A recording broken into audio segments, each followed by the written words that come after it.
was right into the management training program at the bank, and I was actually writing procedures for the bank. So it was all about, you know, organization and details. Really secure job, good income, actually great mortgage plan, and then taking the risk, then making that decision. But that nagging at the back of my mind was still telling me that this is going to work. Okay. So you had, I mean, you had everything. You had like the retirement plan, the 9 to 5 or whatever your hours were. Everything was really secure.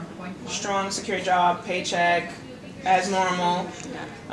You know, your career path planned out by the bank for you. Exactly. They planned your life. They planned my life. And also I knew in the last department I worked, which was the consumer lending department, I also knew that they weren't going to, in that particular case, lend me the money either, because it was considered too high risk to go into this business. Okay, so not only they planned your life, but they also said that you're risky. That I'm risky to go into what I'm going to go do. Okay. So it goes back to just having that belief and going through the whole idea that I still felt so strongly that this was something, that there were a lot of people wanting to get the information because they just didn't have anywhere to go to find out about how do I sew, how do I knit, how do I get my questions answered. So we bring in the experts that can help them through you know, their projects or their creativity, and then from that just going really blindsided and doing it in 6 months, because afterwards I also found out, like even now, it's really a year to plan to get it ahead. You know, and I often say I found out later the risk factor of trying to launch, leaving a secure position at the bank to launch a show in only 6 months was also crazy. Like, and if I knew all the risks that I could have, if I knew what I knew then, what I knew now, of all the things that could have gone wrong, I probably never would have taken the risk. So it was better. It was actually better that I didn't know what I was totally getting myself into. Okay. But it was the project and the belief that it would work that got me through it. Okay, okay. So when you announced that you were quitting your secure job to your friends and family, what were their immediate reactions? Well, I can tell you my mom's. I mean, my mom's reaction, although she'd been encouraging me, all of a sudden realized that maybe I shouldn't be doing this. And although it was a good idea, it was all good. I was really taking a huge risk because and leaving the security that I had. So, and although they supported me, yes, I also had children at the time. At that time, actually, my children were probably around 1.5 and 3 at the time I made the decision. And it was just, and it was about a year and a half after that, actually, that I ended up being on my own with the children as well. So, so yeah, it was a huge step.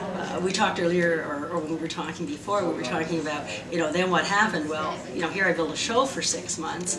I get through it. I get the show off the ground. I'm thinking, hey, this is really great. We have a successful show. In fact, we were expecting 10,000 people and got 18,000 people for a show that wasn't supposed to work at all. And then we went through the whole issue of now we're tearing down, and I'm finding myself in a situation that, and realizing that I'm in a building full of garbage, and what am I going to do? Like, it was such a depressing point at that point, that it was bottom out, to say, okay, I did this in 6 months, what do I have to show for it? Nothing, and now I'm going to have to start all over again. So then we start the cycle again. It probably took me 3-4 years of doing that before I didn't have that sort of depression and frustration of, afterwards, you have the building, which puts you on a real high in your successes, only to find out that, in my case, you build a show, but you have nothing left. At the end of it, you've got to start all over. So there's constant ups and downs until you finally reach that point that you're starting to build the recognition. People are hearing about you, they know about your business, and they're starting to come to you. So, and then that starts going away, but that's going to take time. It can take 3-4 years to get to that stage. Yeah, and having, I guess, coming from such a secure position where you know your schedule, you know your life plan, to this event that turns into a cycle, how do you feel that going from such a structured environment to an unstructured environment affected you? Like, how long did it take you to get out of that, I guess, programming of being in the bank and so forth? That's also a big adjustment. It takes a while because you don't have a regimen. You don't have to be at a certain time. So getting yourself into a routine and making that work. Yeah, that's different. It is different. It's different today. Like, I now know that it'd be very difficult for me to go back to a regimented job where it is 9 to 5, because one of the things I love about this is I came from a corporate environment where I was told, like, I couldn't make any decisions. If I make a recommendation, it might take 6 months to get a final answer as to what you can do. The good thing about that part, if there is a positive, is that ultimately you're not ultimately accountable for it, and you don't get the benefits from it. In this case, I can make decisions very quickly. I get the rewards very quickly, and I also get the not so good effect very quickly. And the one thing I'll say on that is that you're going to make mistakes. You need to stay positive. And again, a key to success and to succeeding in the future is being able to react quickly to those changes. Put them behind you and start thinking positive on how you can fix it. And if you can do that, you're going to succeed again in what you believe will work. If you dwell on it, you're not going to be able to take the next step. And nothing in anything you're going to do, whether it's business or life, we're all going to have our challenges. And I think, like I say, your likelihood to succeed increases in fulfilling your belief in what you're doing by getting over those mistakes quickly, making the change, and putting another plan into action. And just say, okay, well, that didn't work. Well, we know we won't do it again, so let's do this.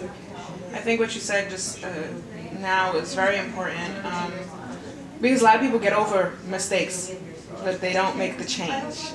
Yes. And they'll repeat the mistake and then sit there and wonder, why does this keep happening? So I think that's very important that you stated that.